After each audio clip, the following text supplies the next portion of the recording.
j'ai voulu faire une réunion ici, une grande conférence sur les diasporas parce que j'ai voulu montrer l'apport des diasporas dans le développement, dans l'histoire, dans la construction de cette grande ville. Paris, c'est une ville d'ouverture, c'est une ville d'échange, c'est une ville de diversité. C'est un grand enjeu. Ça fait plus d'1 an que je l'espère, ici à Paris. Par les coopérations décentralisées, les pactes d'amitié que nous développons à travers le monde et dont je souhaitais accroître le nombre en m'appuyant sur nos diasporas et les dynamiques géographiques de notre temps, nous donnons aussi à voir concrètement ce qu'est cette ville-monde dont nous sommes si fiers et qui nous réunit ici. Place désormais au débat et je cède la parole à Emmanuel de Marcinota. Merci beaucoup d'être là.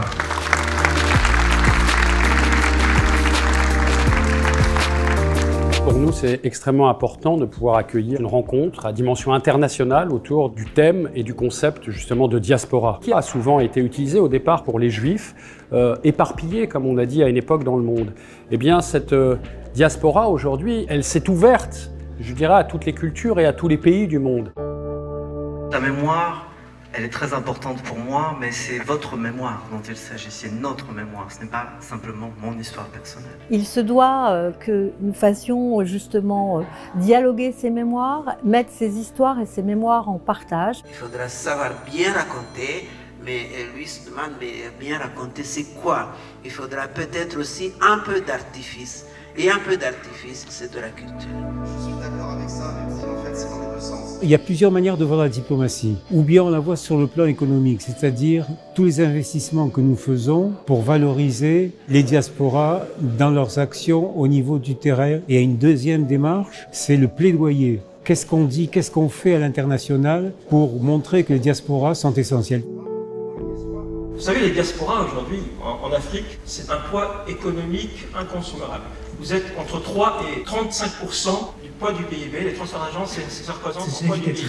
En ne considérant uniquement les transferts d'argent. Il y a une nécessité aujourd'hui de rassembler pour renforcer les liens qui existent déjà. Mais ces liens ont besoin toujours d'être renforcés et les diasporas créent l'unité dans la diversité. Et j'ai envie de dire que tant que la totalité de notre pays ne se rendra pas compte de la force, de l'intelligence et des capacités des diasporas, en fait, on n'y arrivera pas.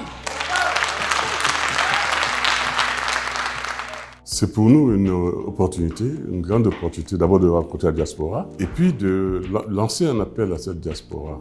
Nous avons besoin comme un grand facilitateur pour nous aider à faire passer les messages pour ce qui concerne le développement de la ville, mais des messages également que nous voulons faire passer parce que nous subissons par exemple les répercussions du changement climatique. Et donc nous sommes, nous aussi, acteurs de cette diplomatie des territoires qui voudraient que lorsqu'on parle de questions de changement climatique, on écoute la voix des territoires. Que ce soit pour les intégrer dans l'éducation, un domaine dans lequel on travaille énormément à Sciences Po pour faire en sorte, Monsieur le maire, je vais vous dire, il y a plein de Camerounais chez nous, parce qu'on fait un effort pour qu'il y ait des Camerounais, et qu'il y ait des Ivoiriens, et qu'il y ait des Colombiens, et qu'il y ait des Bangladeshis. Parce que c'est ça qui fait la force d'une université. La diaspora africaine est extrêmement nombreuse, puisque ce sont plus de 7 millions de personnes, et donc plus importante d'Europe. Et donc nous avons choisi effectivement de porter une attention particulière. À travers aussi notre engagement vers l'Afrique, c'est quelle image de Paris que nous voulons donner. Paris est une ville-monde. La maire de Paris s'apprête à accueillir le monde entier, nous tous, dans des Jeux Olympiques et Paralympiques. Derrière ce qu'elle veut, dans l'héritage aussi, elle parle beaucoup d'héritage, c'est cette image de Paris, cette image qu'on va renvoyer au monde d'une ville ouverte, d'une ville inclusive, d'une ville tournée vers le nouveau monde dont l'Afrique fait partie. Si on regarde l'histoire de Berlin, c'est l'histoire de la création d'une diaspora. Après la révocation de l'édit de Londres en 1685, le prince de Brandenburg était des Français, des Huguenots à Berlin. Ils ont apporté beaucoup de choses. Donc Berlin aujourd'hui est impensable sans cet apport des Huguenots français.